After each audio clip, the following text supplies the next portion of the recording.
આજનો કાર્યક્રમ વિશે નજીકના સમયમાં ભાભર નગરપાલિકાનું ઇલેક્શન આવી રહ્યું છે ત્યારે કોંગ્રેસનું સંગઠન મજબૂત કરી અને ઝડપી કોંગ્રેસ આમાં આ વખતે નગરપાલિકા બનાવે એવા અમારા પ્રયત્નો છે.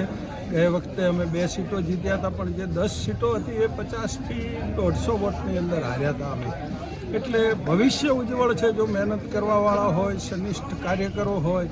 વધારામાં સૌથી વધુ તો જે આ ભાજપનો અત્યારે ભ્રષ્ટાચાર છે અને એની કોઈ લિમિટ જ નથી ભાભરમાં, કે જે ભાભરની ભ્રષ્ટાચાર છે એને ખુલ્લો પાડીને અમે અત્યારની પરિસ્થિતિ એવી છે કે વર્ષે 3 કરોડ રૂપિયાની ટેક્સની આવક છે, 3 થી 4 કરોડ રૂપિયાની આવક નગરપાલિકાને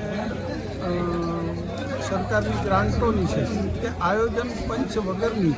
તો વર્ષે 5 થી 7 કરોડ, એટલે કે 10 વર્ષથી ભાજપનું કન્ટિન્યુ શાસન છે. તો ખરેખર 50 કરોડ રૂપિયા આવે તો ખરેખર તો અંબાજીની જેમ ભાભર પણ સોને મઢાઈ જાય. પણ એવડો મોટો ભ્રષ્ટાચાર છે, દરેકના ખિસ્સા ભરાય છે, કોઈનું કામ થતું નથી. તમામ કોર્પોરેટરોમાં ઘણા બધા મારા મિત્રો છે એ એમ કહે છે કે મને ભાગ બટાઈ તો મળે છે.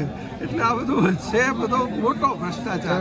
કોઈ કામ થયું અને આ ભાભર સિટી પૂરતું તો કહો તો છેલ્લા એનસીપીને અમારી બોડી હતી, મારા મોટા ભાઈ એ વખતે હતા, એ સમયે રોડ બન્યા પછી ભાભર શહેરમાં તો ક્યારે રોડ જ હજી સુધી બન્યા નથી, 12 વર્ષથી નથી બન્યા.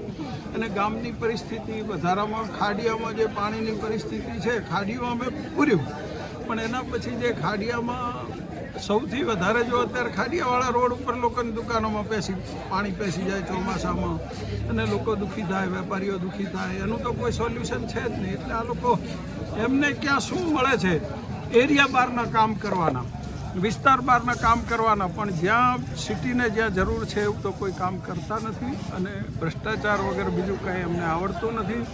એટલે આ વખતે ભાજપની આ બોડીથી ગામ આખું એવું કંટાળ્યું છે કે પરિવર્તનની દિશા નક્કી છે.